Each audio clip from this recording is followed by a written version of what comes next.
Now, for those of you watching my videos for the first time, please bear with me while I address my subscribers. You may have noticed that I've had 12 videos about the subject of cameras over the last month. The reason is because I've been doing a lot of research and a lot of thinking. And usually with me, whenever I get a thought that I'd like an opinion on, it'll go up on YouTube. However, I do realize that I may have been a little bit long in the tooth, a bit long-winded and long-tongued, and I do apologize. So before you throw the tomatoes at me, let me explain what I'm doing here. I'm basically taking all the videos that I've done over the past month and basically compressing them into one. And just saying, you know, that's going to be the end of it, let's move on. Okay?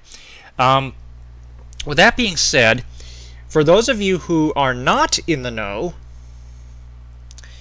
you are taking a look at my present Super Zoom, the Canon PowerShot SX10IS, or I should say my former Super Zoom.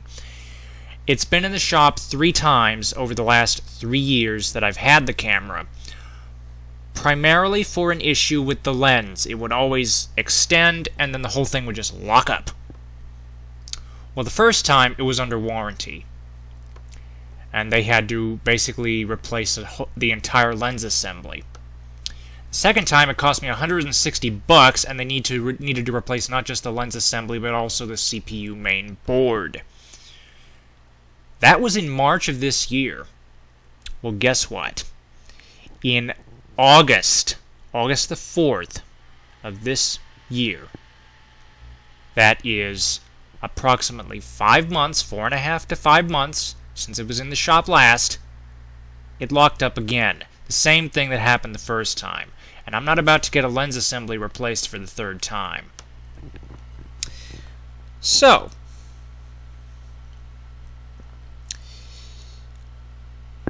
for those of you who have not seen it, please take a look at my video, Photos and Possible DSLR Possibilities. It will tell you to go to a video that is entitled Camera Problems. This video replaces that. And for those of you coming from that video, this is what you've been directed to. Essentially, based on the photos and the creative possibilities that I've undertaken over the last 3 years as a photographer, I've gone from casual to more of an enthusiast. Because I've been basically exploiting every possibility with this little camera here. And I'd like to take that further. So I've been talking to Infringinator. And Infringinator has recommended that I go with a Nikon DSLR. So I decided to take a look. Oh, real quick before I do that, I just wanted to note, you're probably thinking, well, when am I going to get this camera? Well, what I'm going to do is,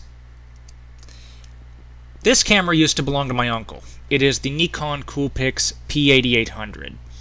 Unfortunately, he is no longer with us. He left this world in 2006. We were left his camera. And I have, after 3 years of not using it, have decided to start using it again as an interim before I replace the Canon with this. This is the Canon PowerShot SX10's replacement. It is the Nikon D7000.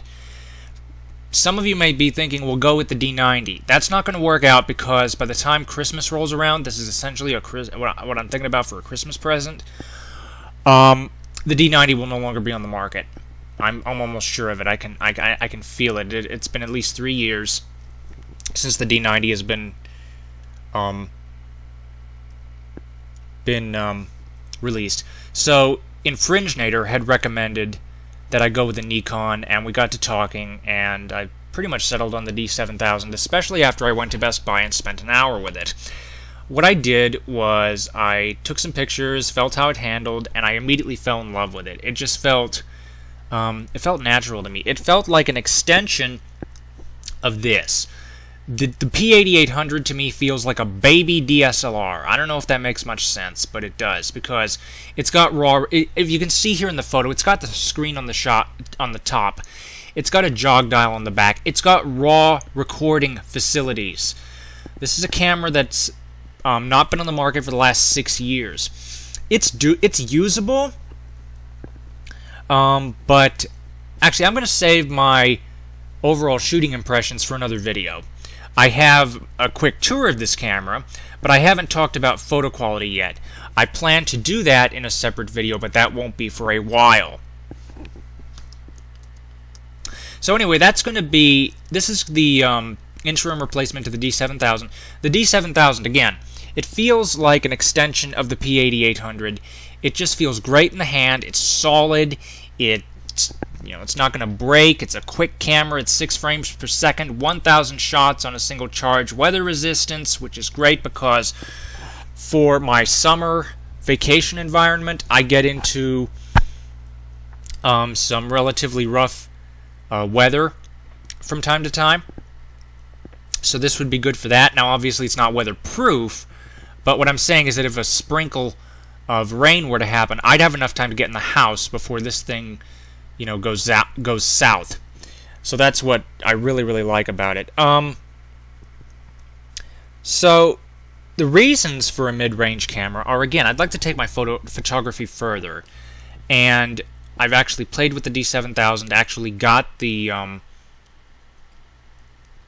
aperture depth of field effects to work so that I could blur the background out. I cannot even do that on the P8800. Now, before you guys come after me and say, well, the P8800 is not a DSLR, yes, I know that, but I was hoping to at least give some of these techniques a try, see what results I could get.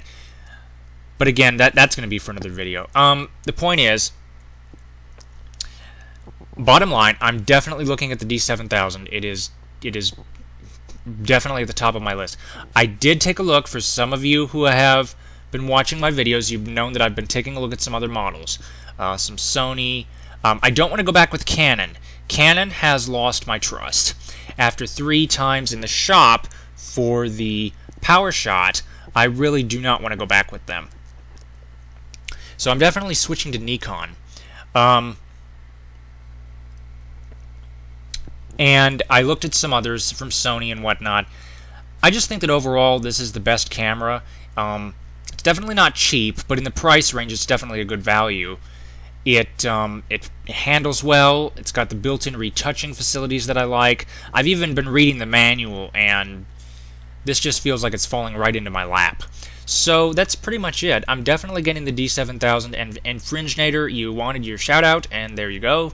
Thank you, incidentally, for helping me throughout all of this. And for those of you who are wondering, yes, I am going to stop talking about cameras for a while. I apologize for being long in the tooth. The next video that I have up, and again, this won't be for a while, I'll probably do a month follow-up on the P8800 sometime in September. But for now, I'm gonna, you know what I'm planning to do, so I'm gonna move on to other topics. So yeah, that's pretty much it. Thank you for watching. Comments are welcome, and have a nice day.